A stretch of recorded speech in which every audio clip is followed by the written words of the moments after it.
Russia is extremely centralized, which makes it fragile. It needs an informal and largely independent face to make the regime more robust. That's why Kadyrov is the last line of Putin's defense. The place of Chechnya within the Russian regime. Native Siberians and North Caucasians are hugely overrepresented among the Russian casualties in Ukraine. Consider these estimates of the Free Buryatia Foundation. It looks like Russia is ready to fight till the last indigenous person, solving two problems at once. There is, however, an exception in the North Caucasus. It is Chechnya. Compare two neighboring regions, Chechnya and Dagestan. Chechnya has 1.5 million people. Dagestan has 3.1 million. Despite being just about 2 times more populous than Chechnya, it has 40 times more casualties. What does it mean? 1.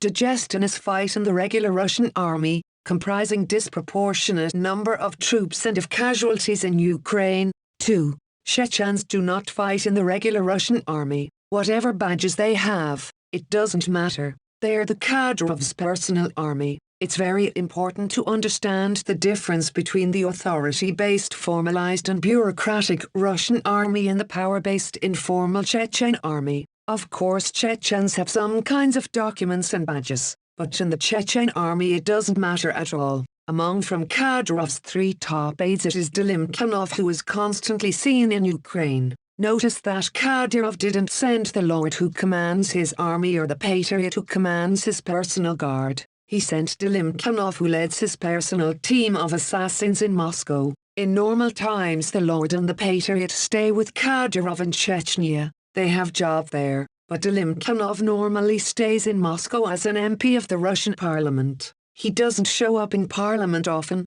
cause he needs it for the formal status and legal immunity. Delimkanov has been an MP of the Russian parliament since 2007. For 15 years he never ever gave a speech, but he was suspected in organizing murders of Mavlady Basarov, Sulim Yamadev, Boris Nemtsov, and killing or trying to kill many others in Moscow, Dubai, Turkey, etc. What is interesting here is that Mavlady Basarov and Sulim Yamadev were both Chechen rebels who switched to the Russians. Like Kadyrov, Basarov was formerly an officer of FSB and Yamadev, of GRU. It didn't help them. Both were killed and FSB did nothing. Why? Well, Carl Schmitt explained it far better than I ever could. He gave the most beautiful definition of a colony. A colony is country's territory from the perspective of the international law, but it is a foreign territory from the perspective of the domestic law. From the perspective of the international law, Chechnya is just a regular Russian territory.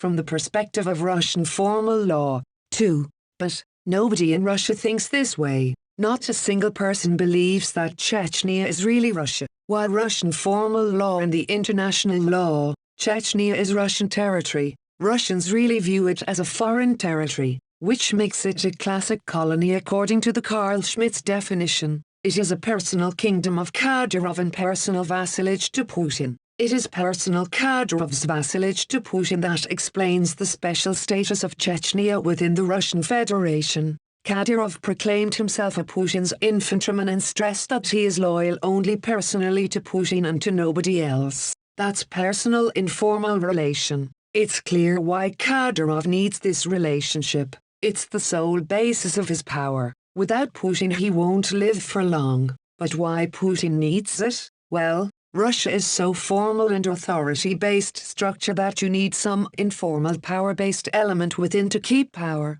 This guy on the left, Zelimkin Israelov, had been constantly based in Moscow. Where was he based? In President Hotel, of course. President Hotel serves as the main Chechen barracks in Moscow. Up to 200 militants are living here permanently. For your information, it's not just a regular hotel. It's a hotel located across the Moskva River from Kremlin. It belongs to the Directorate of the President of the Russian Federation. Location of a Chechen barracks in the hotel belonging to the Directorate of the President so close to the Kremlin doesn't look like a random decision at all. It looks very deliberate. They are purposefully located so near, so that they would be always available. Available for what? Well, first of all obviously for the everyday business, for the assassinations. They have to do assassinations for Kremlin, and I'm not sure how well they are compensated. In return, they are allowed to do business equals violent entrepreneurship purely for profit. More importantly, however, I strongly suspect that they are kept in Moscow for a much more important reason. They are the last line of defense for the regime. Purely formal structures are super fragile. You must have an informal element within to make the system more robust. Consider the following. In 1917, Russian Empire had the largest army in the world, all of whom swore to give their life for their Tsar. Did it help him? It didn't. When General Alexeyev telegrammed Russian generals with the question would they support his abdication, 100% supported. I lied. In fact, 2 generals rejected the plans of abdication and offered their services to drown the mutiny in blood. Khan Hussein of Nakhchivan, Count Fyodor Keller. Not a single Russian general remained loyal to the beloved Tsar.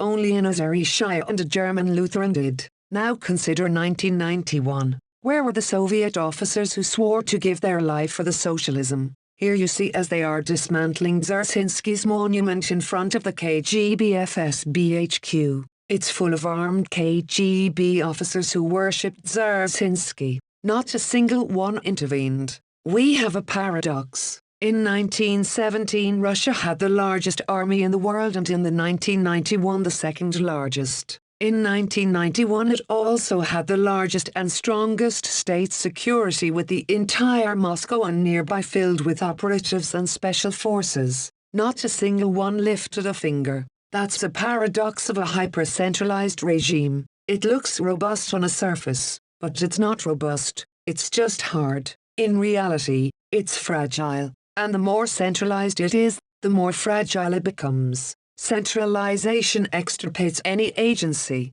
be it pro or against the regime. Let me give you an example. During the Korean War, my grandpa, who was a young Komsomol member, came to the local office and told that he wants to volunteer. How do you dare to offer yourself as a volunteer? If the party wants, it will send you as a volunteer, was the answer. Some presume that centralization extirpates anti-system agency. That's wrong. It extirpates any ability for agency at all, be it pro or anti-regime. Formalized, centralized systems turn their members into the army of droids who just can't show any initiative themselves. Some presume that Bolsheviks won Russia with millions of soldiers during the major fields battles of the Civil War, 1918 to 1921. That's wrong. In an early 1918, Lenin declared, "We must bring to the village the civil war that just finished in our cities." He thought the war is over, and it was over. In late 1917, Bolsheviks took over the major urban centers,